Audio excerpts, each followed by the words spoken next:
देखो, last class में मैंने बताया कि भाई अंग्रेज आ गए थे, बंगाल पे अधिकार कर लिया था प्लासी और बक्सर का युद्ध को जीतकर। अब भारत के अंतर्गत अंग्रेजों का राज चल रहा है, तो भारतीय धीरे धीरे परेशान होने लग गए। अब परेशान होने लग गए तो 1757 में जो अंग्रेज आए थे, वो अब अंग्रेजों को बाहर निकालने के लिए एक क्रांति होती है जिसे हम 1857 की क्रांति कहते हैं। क्या कहते हैं? तो आज जो टॉपिक शुरू करेंगे वो करेंगे 1857 का महासंग्राम।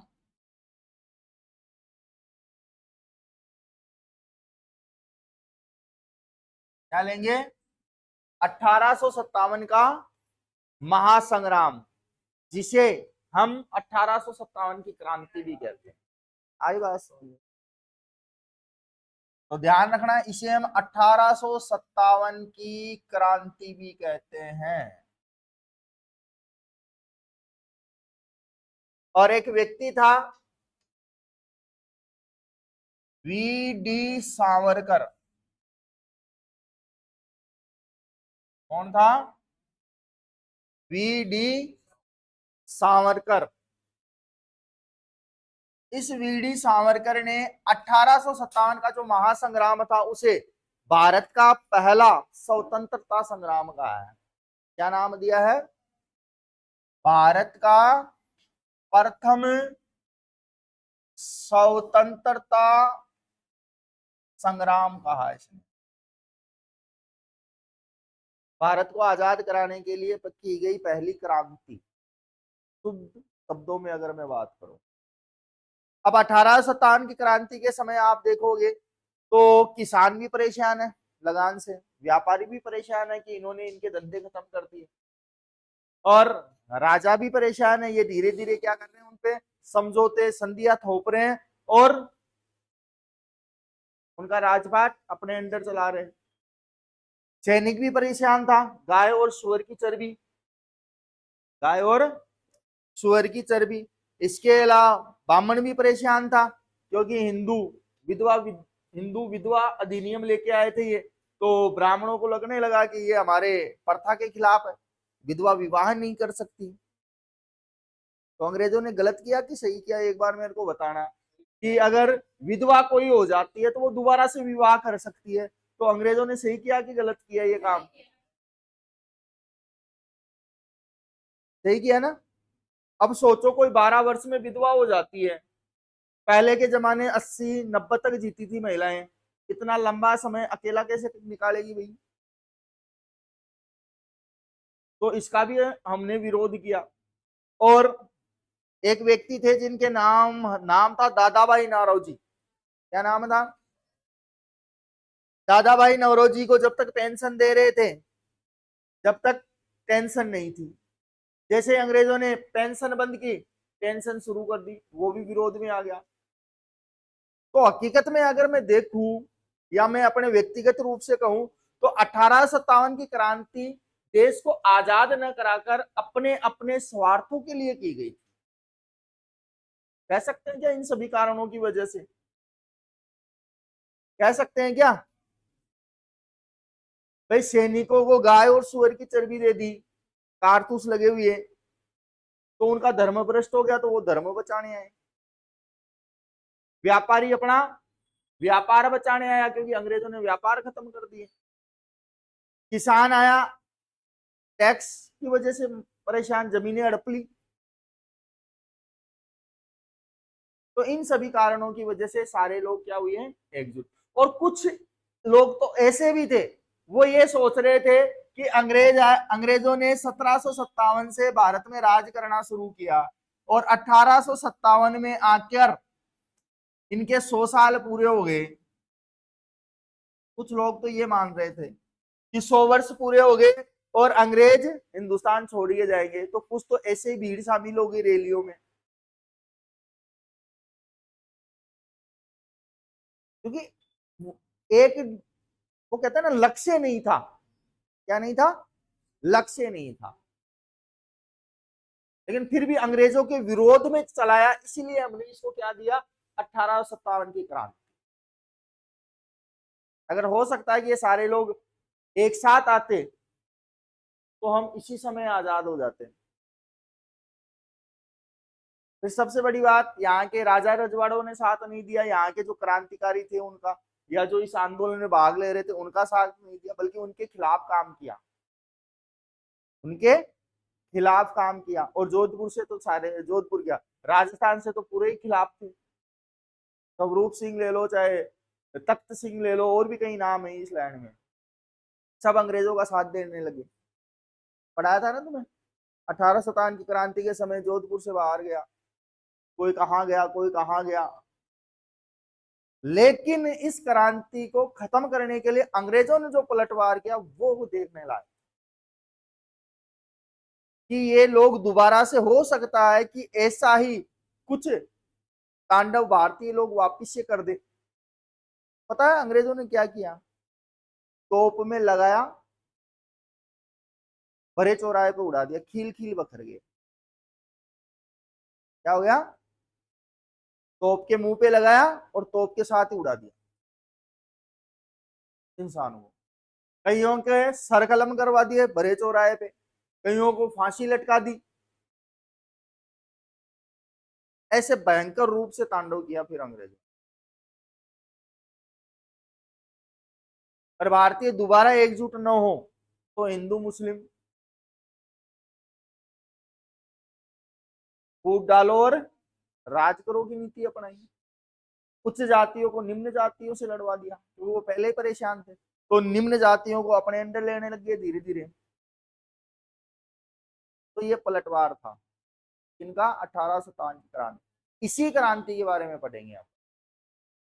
अब कुछ लोग कहते हैं ना कि हमें 2014 में आजादी मिली है, तो भैया ये जो 1857 क्रांति है ना, अंग्रेजों को एक तरीके से चलो भगाने के लिए ही सही, तो इसमें जितने लोग मरे हैं ना वो फालतू नहीं मरे थे, हैं, फालतू नहीं मरे थे। और लास्ट में जो 15 अगस्त 1947 को आजादी मिली, वो एक राजनीतिक आजादी थी अपनी।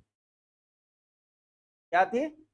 राजनीतिक, कि भैया जब तक तुम अपने देश को चलाने के लिए नियम और कानून नहीं बना लेते ना, तब तक हम हिंदुस्तान नहीं छोड़ेंगे।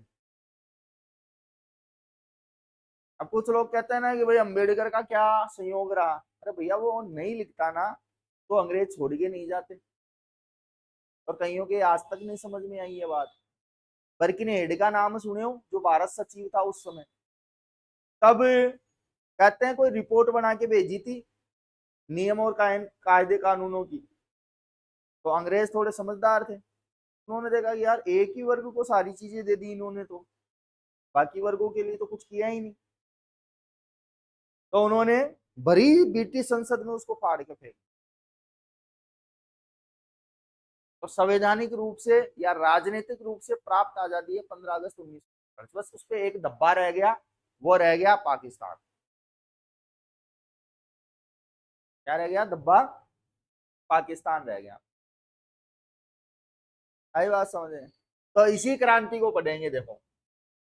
तो भारत का प्रथम स्वतंत्रता संग्राम किसने कहा 1857 की क्रांति को? वीडी सावरकर। वीडी सावरकर का पूरा नाम है, अपने बीच में ही बैठा है, इसका आधा नाम विनायक दामोदर सावरकर। कौन? विनायक दामोदर सावरकर। इसके अलावा एक व्यक्ति था जेम्स, कौन था? जेम्स आउट्रम, ऐसे कुछ नाम है। हाँ आउट्रम ही है। कौन है? आउट, आएगा ना, आउट्रम। ये क्या कहता है इस क्रांति को लेकर, कि 1857 की जो क्रांति थी वो एक षड्यंत्र था। क्या कहा इसने? षड्यंत्र बताया है। 1857 की क्रांति को षड्यंत्र कहा।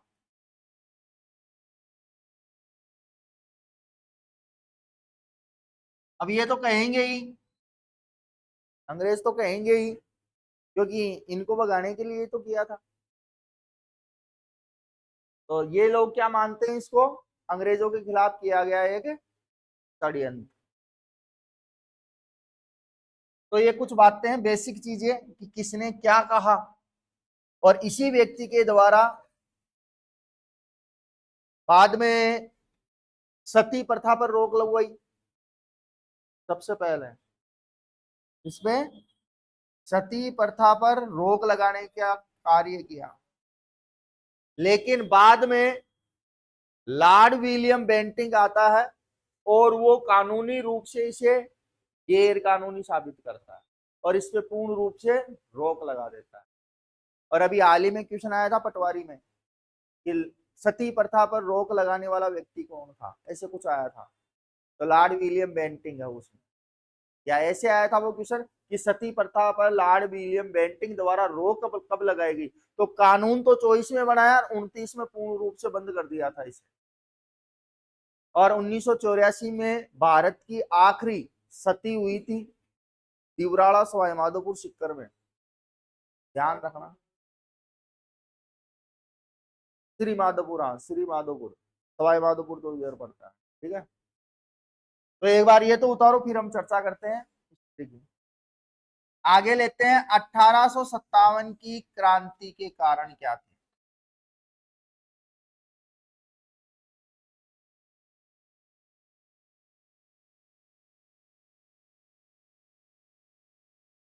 कि भाई जो 1857 की क्रांति हुई उसके कारण क्या थे।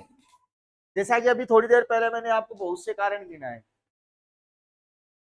लेकिन मुख्य तौर पे अगर मैं बात करूं तो इसके 4 कारण बताए गए हैं। कितने कारण? 4। देखो, सबसे पहले लेते हैं हम धार्मिक कारण।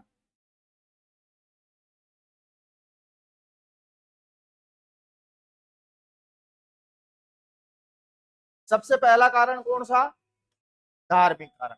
अब धार्मिक कारण में मैंने आपको क्या गिनाया कि जो हमारी व्यवस्था थी या परंपरा थी जिसमें कुछ कुरीतियां थी, उनको अंग्रेजों ने धीरे धीरे क्या करना शुरू कर दिया, बंद करना शुरू कर दिया। तो लोग इसके खिलाफ आए, खास तौर से एक वर्ग विशेष के लोग सामने आए कि भाई ये तो हमारी परंपरा के खिलाफ है, तुम कैसे बंद कर सकते हो। तो उन वो सारे लोग धार्मिक कारणों की वजह से अंग्रेजों के खिलाफ विरोध करने लगे, जिसमें सबसे बड़ा कारण रहा हमारे हिंदू विधवा विवाह अधिनियम। हिंदू विधवा विवाह अधिनियम। अब ये एक हमारे परंपरा थी कि कोई लड़की अगर विधवा हो जाती है तो वो समाज के लोगों के सामने नहीं आएगी, काल कोठरी में रहेगी, घर से बाहर नहीं निकलेगी, समाज के लोगों के सामने नहीं आएगी, और एक तरीके से उसका जीवन है ना बड़ा दुखदायी होता। तो अंग्रेजों ने तो सुधार किया, भाई एक विधवा स्त्री इतना बड़ा जीवन कैसे निकाल सकती है। तो ये क्या लेके आए, एक अधिनियम लेके आए, हिंदू विधवा विवाह अधिनियम।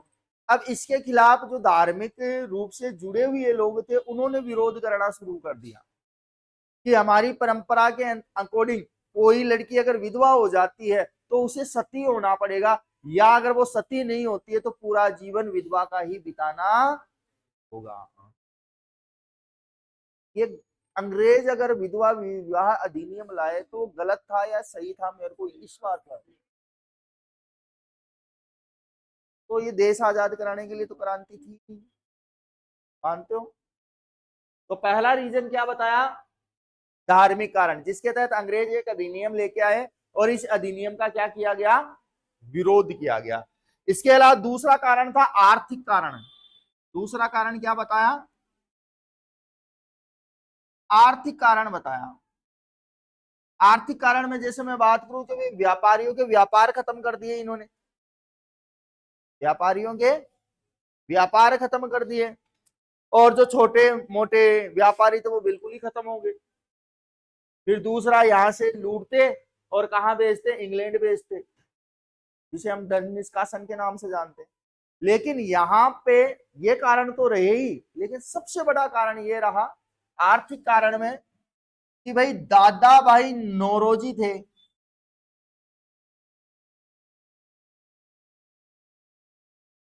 इन भाई साहब की पेंशन बंद कर दी और ये टेंशन में आ गए। क्या कर दी अंग्रेजों ने, पेंशन बंद कर दी।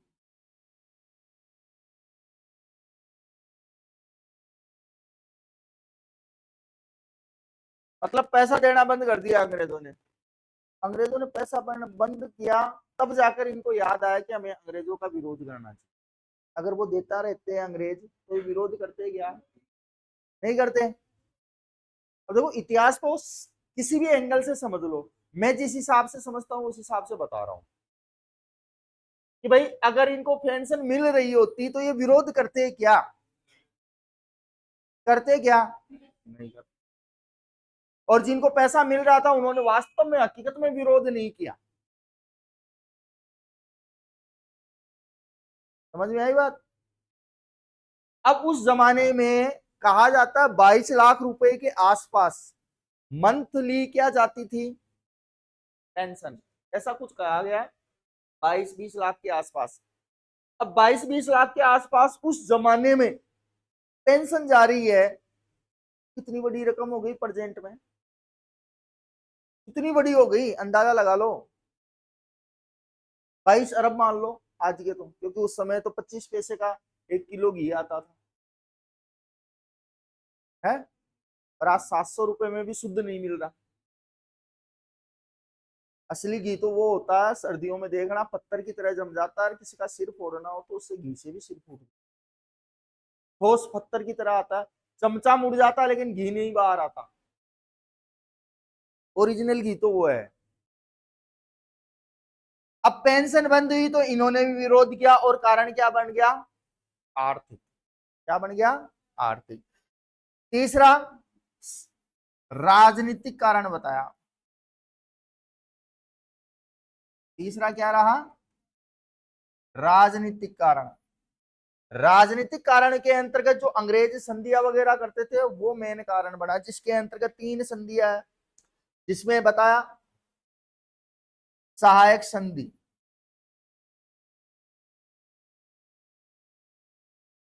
दूसरा राज्य हड़प नीति,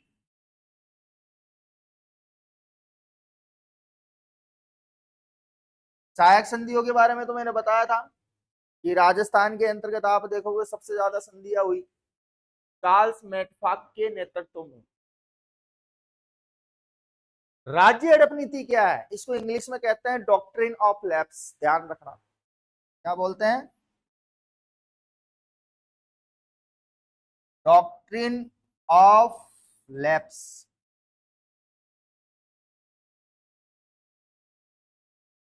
डॉक्ट्रिन ऑफ,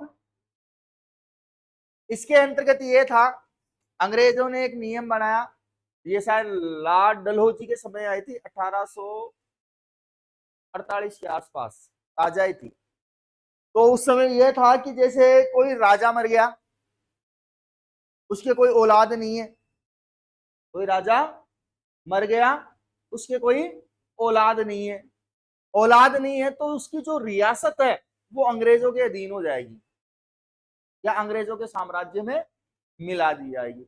इसी को कहते हैं हम राज्य हड़प नीति, या इंग्लिश में बोलते हैं डॉक्ट्रिन ऑफ लैप्स। आई बात समझ। अब एक राजनीतिक कारण यह मिलता है कि अंग्रेजों ने राजनीतिक रूप से नाना साहेब की भी क्या कर दी, पेंशन बंद कर दी।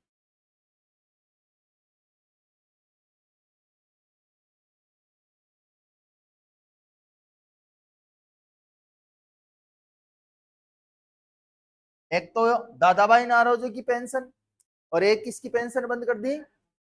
अब नाना साहेब के बारे में कुछ अलग है, कहते हैं कि भैया जो पैसा आता है वो अंग्रेजों के खिलाफ यूज कर रहे हैं। क्या कर रहे हैं, अंग्रेजों के खिलाफ यूज कर रहे हैं। अब अंग्रेजों के खिलाफ उन्हीं का पैसा अगर कोई यूज करेगा तो पैसा बंद करेंगे कि नहीं करेंगे।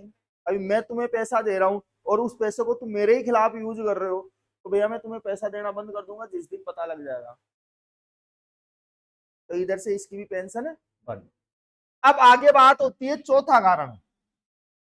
चौथा कारण सबसे महत्वपूर्ण कारण रहा सैन्य कारण। कौन सा कारण है? 1857 की क्रांति का महत्वपूर्ण कारण। क्रांति का महत्वपूर्ण कारण बताया गया इसे। अब इस समय क्या था कि गवर्नर आया था लॉर्ड कैनिंग। कौन आया था गवर्नर? लॉर्ड, अरे तुम्हारे फूफा जी थोड़ी ना लगते हैं, नाम तो ले लो। नहीं लगते हो और शर्म आ रही हो और तुम भू बेटी हो। आ रही हो तो बोल दो, नहीं आ रही ना। तो कौन आया था गवर्नर जनरल? लॉर्ड कैनिंग आया था। अब ये भाई तुम भारत में आए तो अपने साथ एक बंदूक लेके आए, एनफील्ड राइफल लेके आया ये। अब इस एनफील्ड राइफल को इसने भारतीय सैनिकों को दे दिया। अब भारतीय सैनिक इसके विरोध में क्यों आए? तो उसके रीजन क्या है कि ये जो राइफल थी इसके कारतूस में गाय व सुअर की चर्बी होती थी। सुअर की क्या लगी हुई थी? चर्बी। और ये हथियार किसको दिया? भारतीय सैनिकों को। किसको दिया? भारतीय सैनिकों को दिया। अब भारतीय सैनिकों में उस समय सबसे ज्यादा अगर कोई है तो एक तरफ हिंदू है अंग्रेजों की सेना में, और दूसरी तरफ मुस्लिम।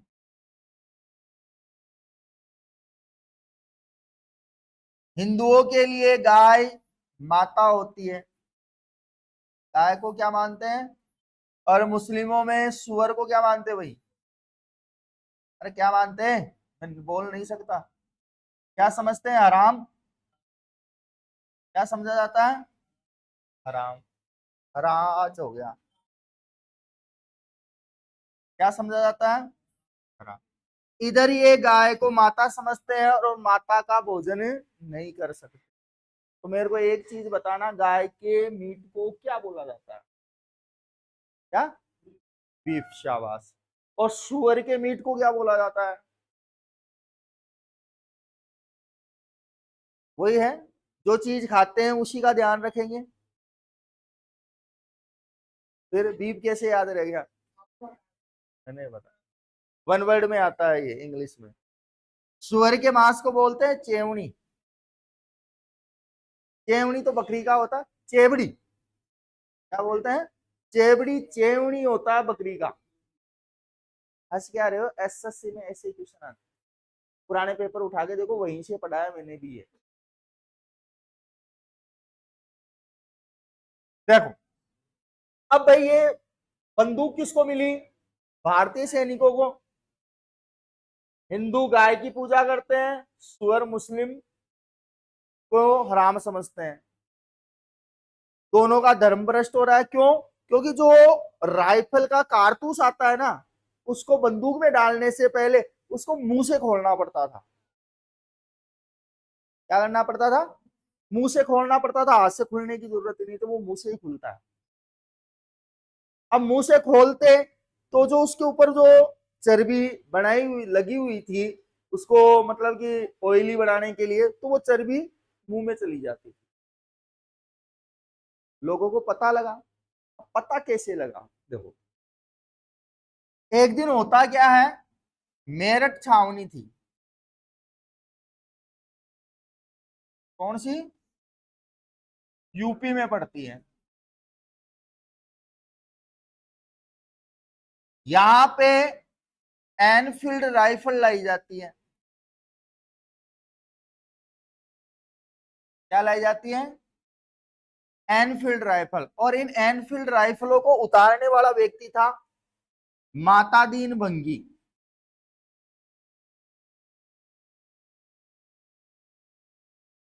तो भाई ये बेचारा बॉक्स उतार रहा था, तो उतारते उतारते इसको प्यास लगी आई। क्या लगी आई? प्यास। और प्यासे को क्या चाहिए? पानी। अब प्यासे को पानी चाहिए तो ये खुद जाकर पी नहीं सकते थे, तो इसने क्या किया, पास में खड़े मंगल पांडे से कहा कि भाई पानी पिला दे, प्यास लगी है, मैं खुद नहीं पी सकता क्योंकि इनको अछूत या ऐसे कुछ कहा गया है, तो मैं खुद तो हाथ नहीं लगा सकता, लेकिन तू पानी पिला दे मेरे को। तो भाई ये ठहरे पांडे जी, इन्होंने कहा साहब नहीं, धर्म भ्रष्ट हो करवाएगा क्या तू मेरा? क्या धर्म भ्रष्ट करवाएगा क्या? तो ये बात क्या है, माता दीन को चुभ गई कि मेरे को पानी पिलाने से तेरा धर्म भ्रष्ट कैसे हो रहा है? तुम्हारा धर्म भ्रष्ट तो ये अंग्रेज कर रहे हैं,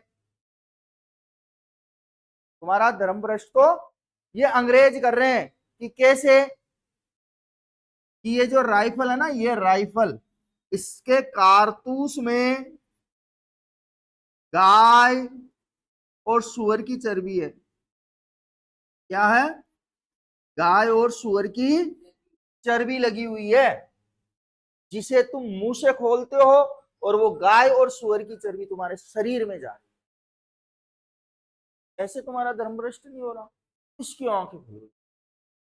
तो साला गाय हमारी माता है और सुअर हराम है, उसको हम खा रहे हैं। चर्बी क्या होती है? पूरी बॉडी का रस, और वो शरीर में जा रहा है। कि अंग्रेजों ने हमारा धर्म भ्रष्ट कर दिया। अब ये कहता है, अरे ऐसे बोलता है तू? क्या ऐसे बोलता है? मैंने तेरे को पानी नहीं पिलाया ना, तू मेरे को ऐसे बोल रहा है? ऐसे ही नहीं बोल रहा हूं, चल मेरे साथ, मेरे साथ है, चल। तो भाई मेरठ के उत्तर प्रदेश में ही वहां पे कारखाना था, तो मंगल पांडे और माता दीन भंगी कारखाने में जाते हैं और कारखाने में देखते हैं कि एक भगोने में तो गाय की चर्बी है, एक भगोने में सुअर की चर्बी है। और जो मौलाना जी का कारखाना था, वो अपनी मजबूरी में काम कर रहे थे साहब, इसीलिए तो यूपी में सबसे ज्यादा बुच्चड़ खाने हैं। है कि नहीं है? यूपी में है? अरे बोले, यूपी में है कि नहीं है बुच्चड़ खाने सबसे, जहां पे पशु काटे जाते हैं। ठीक है। अब इन कारखानों में जाकर मंगल पांडे देखता है कि वास्तव में मातादीन जो बात बोल रहा था वो सत्य है। और वो मौलाना जी से भी पूछता है, मौलाना जी ने, वो जो मुस्लिम व्यापारी था, उससे भी पूछता है कि ये जो कह रहा बात सही है क्या, कि कारतूसों के अंदर गाय और सुअर की चर्बी लगी हुई है क्या? तो मुस्लिम व्यापारी कहता है कि सही कह रहा है साहब। भाई साहब ताव में आ गया कि अंग्रेजों ने मेरा धर्म भ्रष्ट करा दिया। भागा भागा आया मेरठ में, बंदूक उठाई अपनी, और अब बंदूक वो वाली नहीं, अब बंदूक वो बारूद डाल के, छर्रा डाल के, वो वाली उठाई और निशाना लगाया, ढेचे, और अंग्रेज अधिकारी खत्म। तो यहीं से हम क्या कहते हैं, 1857 की क्रांति की शुरुआत। तो शुरुआत करने वाला तो ये व्यक्ति था, क्रांति की शुरुआत तो मंगल पांडे ने की, जबकि माता दीन भंगी 1857 की क्रांति की चिंगारी लगाने वाला था, मतलब आग लगाने वाला था।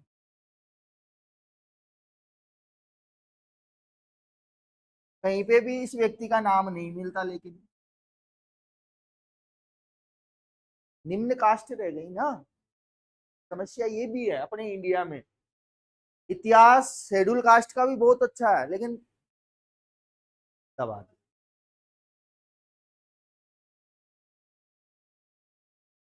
धन सिंह कोतवाल थाने में आग लगा दी थी। धन सिंह गुज्जर जिसे लोग कहते हैं, लेकिन इनका भी इतिहास ही शायद इन्होंने भी नहीं पढ़ा। तो हर एक देश के अंतर्गत जितने भी धर्म है, जितनी भी जातियां है, इस हिंदुस्तान को आजाद कराने में सभी का सहयोग है, किसी के बाप का हिंदुस्तान नहीं है। दिल साध दो साध रही, सही कहा। अब जो कुछ भी नाम हो, उसने सच कहा था कि इस देश को आजाद करने के लिए हर एक जाति और धर्म के लोगों का खून शामिल है, किसी के बाप का हिंदुस्तान नहीं है ये। आई बात समझ में? तो हर एक वर्ग से अपनी अपनी कम्युनिटी आई है, और उन्होंने भारत के लिए, चाहे वो अपने क्षेत्र के लिए लड़े हो, लेकिन क्षेत्र था तो भारत का ही है। अरे हाँ या ना? तो मेन मुख्य कारण जो रहा 1857 की क्रांति का, वो कौन सा है? किसके समय हुई? मेन कारण क्या था? क्यों था? अब देखो, एक कारनामा और सुनाता हूं इसी क्रांति का। कोटा का नाम सुना? कोटा किस राज्य में है? अरे किस राज्य में? हंसते क्यों? कहां पे है? राजस्थान में। कहां पे है? राजस्थान में।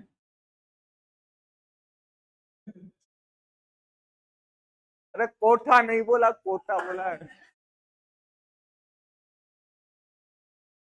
जिस जगह का तुम सोच रहे हो ना, उसका रोड नंबर भी पता है, बताऊं क्या तुम्हें? नालायक को हर समय उल्टा ही उल्टा विचार आता है। और वो भी अंग्रेज अधिकारी ने ही बनवाई थी रोड। उठा के पढ़ लेना इतिहास, क्योंकि तुम्हें अभी तक पढ़े नहीं सही तरीके से कि इतिहास क्या चीज है।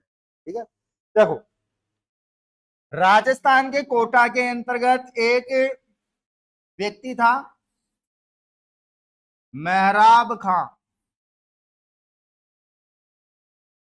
अब कुछ लोग कहते हैं ना कि क्रांतियां कहां से आती है, तो भाई क्रांतियां कभी भी कोई अमीर वर्ग से नहीं आई है। क्रांतियां कभी भी अमीर वर्ग से नहीं आई है, भारत में ही नहीं, पूरी दुनिया में जाके इतिहास पढ़ लेना तुम लोग। क्रांतियां हमेशा निम्न वर्ग से आई है। क्रांतियां हमेशा निम्न वर्ग से उत्पन्न हुई है। मेहराब खां अस्तबल में काम करने वाला व्यक्ति था। यहाँ पे अस्तबल, जहां पे घोड़ों को बांधा जाता है, साफ सफाई करने का काम हुआ करता था। और एक व्यक्ति था लाला हरदयाल।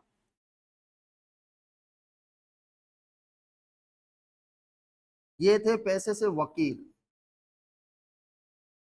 इन दोनों ने कोटा के अंतर्गत क्रांति को उग्र किया। कैसे? कहते हैं कि कोटा के अंतर्गत जो अनाज आता था, एनफील्ड राइफल तो थी, लेकिन कोटा के अंतर्गत जो गेहूं या खाने की चीजें आती थी, उसमें पशुओं की, गाय और सुअर की हड्डियों का चूरा मिलाया जाता था। ये बातें पता लगी मेहराब खां और अन्य क्रांतिकारियों को, या लाला हरदयाल वगैरह को। इन लोगों को जब पता लगा ना, तो भाई साहब कल्पना नहीं कर सकते, मेजर बर्टन का सिर काटकर पूरे कोटा में घुमा दिया। पूरे कोटा में नालायक को हमारा धर्म भ्रष्ट कर दिया। ठीक है, कभी किसी पैसे वाले ने क्रांति की क्या? और ना कभी करेंगे। ना तुम्हारा अडानी करेगा, ना अंबानी करेगा क्रांति। क्रांति करने के लिए निम्न वर्ग से ये आदमी निकलेंगे। नहीं पता, नेपाल उठा के देख लो। नेपाल उठा के देख लो। जैसे पहले नंबर लगा अफगानिस्तान का, फिर नंबर लगा पाकिस्तान का, फिर नंबर लगा श्रीलंका का, फिर नंबर लगा बांग्लादेश का, फिर नंबर लगा कल परसों में नेपाल का, अगला नंबर किस। पर सभी का एक रीजन पता है कि जनता ने वहां की सरकारों के खिलाफ आंदोलन क्यों किए। उनको भागना पड़ा, उनको भागना पड़ा। सभी में उठा के पढ़ लेना, सभी को भागना पड़ा। जितने भी बड़े बड़े बनते थे ना, सूरमा में, फलाना में, ढीमका में, वो सारे भागे जनता के सामने। रीजन क्या था? सबसे बड़ा भ्रष्टाचार। जो नेता अब तक कह रहे थे ना कोई भ्रष्टाचार नहीं हो रहा हमारे, भाई साहब जब महंगाई बढ़ी और बेरोजगारी बढ़ी ना, तो लोग सड़कों पे आ गए। नेताजी तो वोट होंगे ना तभी तुम्हें याद करेंगे, जिस दिन वो नेताजी बन गए कोई मतलब नहीं। और जिनको नहीं पता हो कि लोकतंत्र क्या होता है, कुछ लोग कहते हैं ना कि लोकतंत्र ठीक नहीं है। भैया लोकतंत्र का असली मतलब क्या होता है वो मैं बताऊं। लोकतंत्र का मतलब होता है जहां पे नेता या सरकारी कर्मचारी के पास में कोई व्यक्ति ना आए। अगर कोई व्यक्ति आ भी जाता है तो उसकी सेवा के लिए दोबारा या तो नेता जाए या कर्मचारी जाए, तब जाकर सही मायने में लोकतंत्र पूरा होता है। लेकिन यहाँ उल्टा सिस्टम है, और यही सिस्टम भारी पड़ा है इन देशों को। अफगानिस्तान, पाकिस्तान, श्रीलंका, बांग्लादेश, नेपाल, सारे के सारे अपने आप को तानाशाह बनाने में लग गए और लोगों को फालतू के मुद्दों में उलझा दिए। फालतू के मजे, ये तुम्हारा दुश्मन है, चिहली तुम्हारा दुश्मन है, बौद्धिस्ट तुम्हारा दुश्मन है, जैनी तुम्हारा दुश्मन है, सिख तुम्हारा दुश्मन है, फलाना वो दुश्मन है, फलाना वो दुश्मन है। इन्होंने देश बर्बाद कर दिया। हिटलर क्यों मरा था? हिटलर क्या कहता था? वहां पे भी दो कम्युनिटी थी, ईसाई और यहूदी। यहूदी तुम्हारे दुश्मन है, ईसाइयों, यहूदी तुम्हारे दुश्मन है। हम दिमाग में बैठा दी यहूदियों को भगाने के लिए ईसाई आगे। लेकिन बाद में यहूदी ईसाइयों को समझ में आई ना, तो भाई साहब हिटलर को खुद को आत्महत्या करनी पड़ी थी, वो भी छिपकर बेसमेंट में। और ऐसे ये नेता भाग रहे हैं आज। समझ में आई बात? तो 1857 की क्रांति का मुख्य कारण क्या रहा? सैनिक कारण रहा, जिसमें बंदूक कौन सी थी? एनफील्ड राइफल थी। और किस गवर्नर के समय आई थी? लॉर्ड कैनिंग के समय। तो भाई ये उतार लो, तुम्हारे 1857 की क्रांति किस प्रकार से हुई, कारण से।